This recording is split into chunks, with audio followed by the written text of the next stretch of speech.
So I'm going to be taking your questions. If you have one, raise up your hand, and I will come to you. All right. Yeah, so you asked a couple of questions. The first one is, I want to commend you for your presentation. It's excellent. And then I will say you probably will need some internship in the palace at Ekpechiama. Yes. One thing we must understand is that the Western justice system has the judge as blind. The judge does not see. And so when you are blind, you are actually also insensitive. You are blind completely. You are not interested. You are just there. In the African system, we are interested in peace, bringing about peace and resolution in any crisis. We want to reconcile the people. That is the major thing. That's the first thing. And so if we try to mediate or resolve, and then a party becomes stubborn, yes, we are going to order that the party be flogged, for example. Yes, it be whipped into shape. Okay, it will mean that the mediator and everyone else could take a side against that stubborn or recalcitrant person who does not want to bring peace in the community. So in some cases, that applies, where someone could be, say, okay, give him 12 strokes. So he's brought down and flogged on the bare buttocks, just to make sure that he learned some civility. So that is done. You can't just walk away in the middle of trying to resolve a situation. Because if you do, it will mean that, except, of course, the mediator does not have sincerity of purpose. If the mediator is biased, for example, yes. But if the mediator is a traditional ruler like myself, who is sincere about it, then you can't walk away. You must say, if I were walking away, you're saying you're guilty. And so if you are guilty, perhaps whatever penalty you must pay, you should pay. And most of the time, even from the beginning, those agreements are secured. So you are coming in for that mediation. You've already agreed to certain terms. And so in the process, if you want to walk away, you will also pay those terms. Those terms will be enforced, which means that you're already guilty. And if anything, for example, further happens to the other party, you'll be held responsible. So in our own traditional system, you can't just come and bullshit the system and say, walk away, you're bluffing of no. We'll make sure that you conform. And like I said before, we are sensitive. We are interested in resolving the dispute to restoring peace and order in the community. So that is our major standpoint. Thank you. Grace, I want you to respond here. How do we distinguish arbitration and mediation from a traditional perspective? Nox, you're calling me Grace. It's okay. I guess Grace had a lasting impression.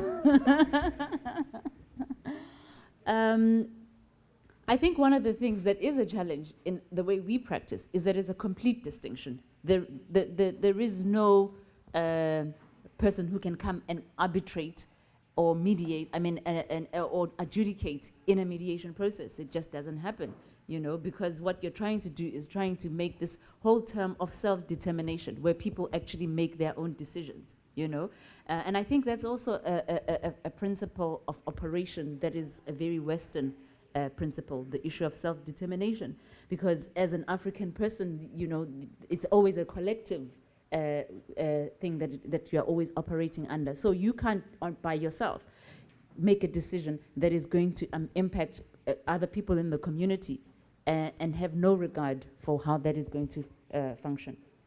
Yeah. Next question. So I'll pass to him when I finish. So just to add, okay, in the traditional system, as we are mediating between Grace and Nox. Your name is Nox? Yes. Sounds so nice. It's not my full name, but yes. Okay, so yeah. if we're trying to mediate between Grace and Nox, for example, we could get Basil. We could get information from Basil.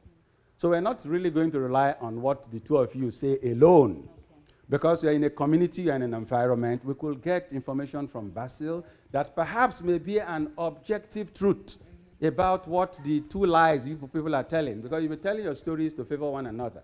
But there could be a third party that is not part of the dispute that we could get information from. So that bit happens as well. Well, just to try as much as we can to stay online, because I'm getting a bit worried if we are mediators, we are supposed to be impartial. Yes. We are not supposed to be sensitive to the feelings and yearnings of parties. Therefore, if we want to try to force a party to fall in line, we might not be functioning as arbitrators.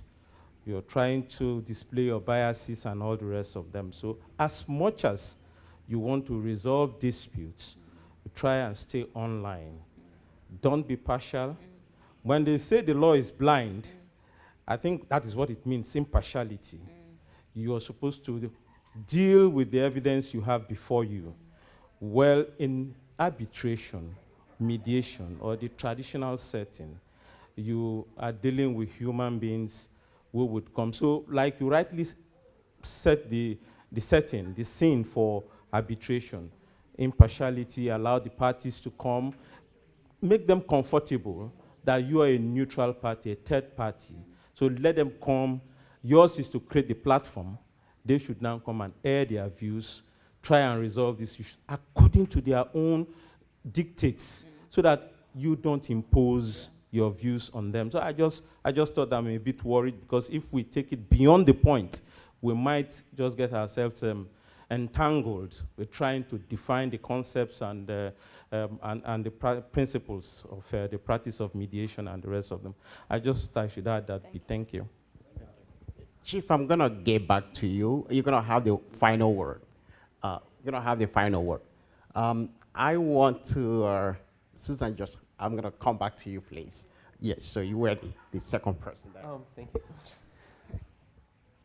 much. First of all, thank you so much for that presentation. I think the questions were really, really on point. I was just going to add from a theoretical perspective, not from a place of practice, that the article by Paul Salam, back from 1993, A Critique of Western Conflict Resolution, I think is a fantastic and must read. And the recent book by Hamdasa Tusu of Creating the Third Force really explores from a theoretical perspective some of the questions, and I just think that it's important to note. And I'll just also add that in Israel, we have two traditional systems, the Sulha process and the Shmagla process by the Ethiopian community. And there are serious attempts of how to integrate them together with mediation, because they are state-recognized traditional processes of conflict resolution. So I'm happy to explore that as well further. But I think that the real challenge would be, can mediators like yourself come and have a conversation with the elders and together create, as what we've been talking about throughout the conference, sort of a flexible cultural approach that would be an integrated one and appropriate for the sides that are both international and local. Yeah, thank you. Thank you. Susan? Thank you. Building on that, I think part of what we need to be thinking about is the role of the mediator. And the role may actually need to be different. So I'm reminded of work that I've done with Native American tribes, where the tribal leaders take the lead. I'm there to help them design the process and to assist when they invite me in. And I'm also very fascinated by, in the Colombia negotiations, the president of Colombia did not want mediators, but he wanted a team of mediators to support his process. And so he had 6 advisors that he could call on throughout the negotiations to assist. And so we may need to be thinking about how to define the role, because I think there's an expertise to offer, but it needs to be offered in a context. Yeah. Thank you. Thank you. Do you want to respond to these? And then I'm going to get one more question. No, I mean, I think there are comments and suggestions, Okay. you know, so yeah, I think I All will right, even so take up second to the offer last. to stay at the palace. Thank you, Madam Specialist. One is a question. The second one is a suggestion. A question. The world today is coming up with a most common word: send a refugee to a neighbor. It's like almost countries are either producing or receiving refugees. And those that have not yet received, at least they are about to produce. How best can we deal with such in order to bring a world to a proper place? That's a question. Then a suggestion. As we try to look for all dispute resolution alternatives,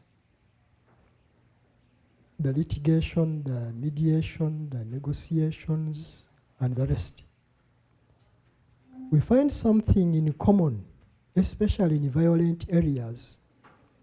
For example, the Indian Kashmir, Jammu Kashmir and Azad Kashmir conflict, that is one of the long-term conflicts on the world, which is a religio-political conflict.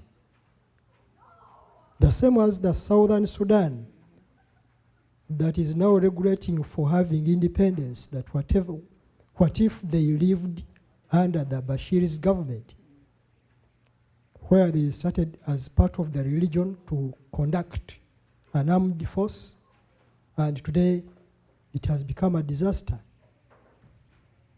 Then in other areas where the king mentioned it very well, in terms of Somalia, where it was at first economic, then religion entered in. Whereas in some areas, you'll find that this is almost coming under, whenever people start fighting, at the end they find themselves entering into the blanket of religion, hiding conflicts under the religious blanket. Yet the conflict resolvers neglect the other side, the identity rallying point of religion, and concentrate on other dispute alternative systems. I would suggest that what if the two marry, there is an intermarriage between the mediation systems and religion is not left behind. Perhaps we can make the world a better place. Thank you so much. Thank you. Do you want to respond to that? I think the one was, the last one was a comment, and the first one was about refugees. I think that one is going to take quite a long time to respond, so we can take that one offline. Yeah, thank you. Okay, so Chief, you have the final word. Mine is just, I want to add something. You've talked about enforcing if the reconciliation and somebody walks away. Is this modern time that things have changed? When we were younger, when we were small, the traditional way, they had so many ways before they even get to oath taking. Sometimes they can just say, if you are a trader, they will pronounce, the king will pronounce that nobody in the community should buy anything from your shop. Or if they have a transport system, they will say nobody should convey you and any of your family members. If they want to board, you look for what you... By the time they enforce those conditions, several restrictions, you will now know that the mediators are more powerful than you, and you should toe the line of this. And it's not... Oath taking most times is the last or either at the start of it. That was what the king was saying. They will ask you what we want to say. Whatever judgment we pass, would you accept it or not? If you will accept it, perhaps there will little token. The two will drop something, and when they pass the judgment, if you lose your interest, they return the other to the rightful person. So enforcement is there. You can't just walk away against the community and without being sanctioned by the king or the traditional ruler. Thank you. Thank you. What do you have to say? Well, I mean, I must say, I think the comments are very useful. And from my office, we are always looking on the ground when we get cases for people who are actually experienced in mediation in those countries. And if you are also a person who has experience in working in the traditional settings, that's even much more of an interest for us, because we are very much aware of the fact that we don't want to come into situations and impose principles and styles of operations that are foreign to those principles. But having said that, I don't know that we are always well equipped, and also in the environment in which we work, we have not yet figured out what may be the best model to adopt for us to be able to incorporate the different cultures. So if you'd like to talk more about this and your experience in mediation in traditional settings, we can do that outside of this presentation. Thank you.